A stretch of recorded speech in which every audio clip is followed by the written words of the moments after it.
রাজধানী আগরতলার উষাবাজার স্থিত ভারতরত্ন সংঘ ক্লাবের সম্পাদক দুর্গা প্রসন্ন দেব হত্যাকাণ্ডে অভিযুক্ত নেগো মাফিয়া হিসেবে পরিচিত রাজু বর্মনের ভাই রাকেশ বর্মনকে শনিবার রায়গঞ্জ থেকে গ্রেপ্তার করেছিল পুলিশ। রবিবার রাকেশ বর্মনকে রায়গঞ্জে আইনি প্রক্রিয়া সেরে সোমবার আগরতলায় নিয়ে আসা হয়।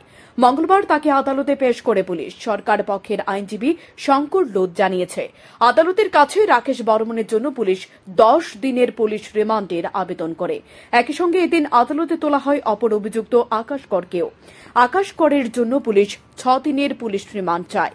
আকাশ করকে সোমবার আদালতে তোলা হয়েছিল। আকাশ করের জন্য সোমবারই পুলিশ আদালতের কাছে 6 দিনের পুলিশ রিমান্ড চেয়েছিল, কিন্তু আকাশ কর আদালতকে জানিয়েছিল পুলিশ রিমান্ডে তাকে টর্চার করা হয়েছিল। মঙ্গলবার আকাশ করকে মেডিকেল টেস্ট করানো হয়।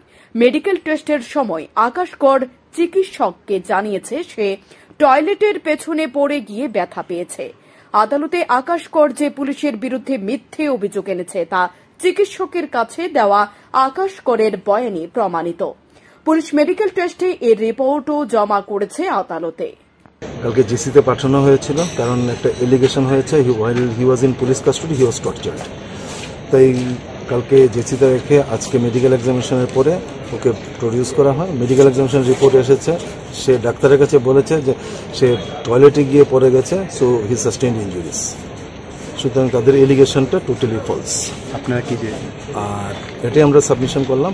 আর আরেকজন অ্যাকিউজড কাজকে প্রডিউস করা হয়েছে with a prayer for 10 days police remand, যাতে গতকাল না শনিবার দিন অ্যারেস্ট হয়েছিল। রবিবার দিন ওকে লোকাল রায়গঞ্জে প্রডিউস করা হয়েছিল ম্যাজিস্ট্রেটে, আজ এখানে প্রডিউস করা হয়েছে। ওনাকে 10 দিনের পুলিশ রিমান্ডের প্রেয়ার করা হয়েছে। আর আকাশকে তো গতদিনে আমাদের পুলিশ রিমান্ডের প্রেয়ার ছিল, সেটা তো ছিল গতদিনে পুলিশ রিমান্ডের প্রেয়ারটা রিজার্ভ রেখেছিল because there is an allegation he was assaulted while he was in police custody.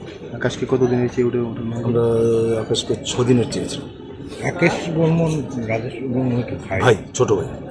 ও মানে কি এটার সঙ্গে ইনভলভ ছিল? Directly involved. He was present in the PO at the time of commission of offence. Durga Prasanna Deb হত্যাকাণ্ডে আরও বেশ কয়েকজনের নাম উঠে এসেছে পুলিশের তদন্তে ডায়েরিতে। গোটা ঘটনার তদন্ত পুলিশ কতটা দ্রুত গুটিয়ে আনতে পারে সেটাই দেখার। শান্তন টিভি।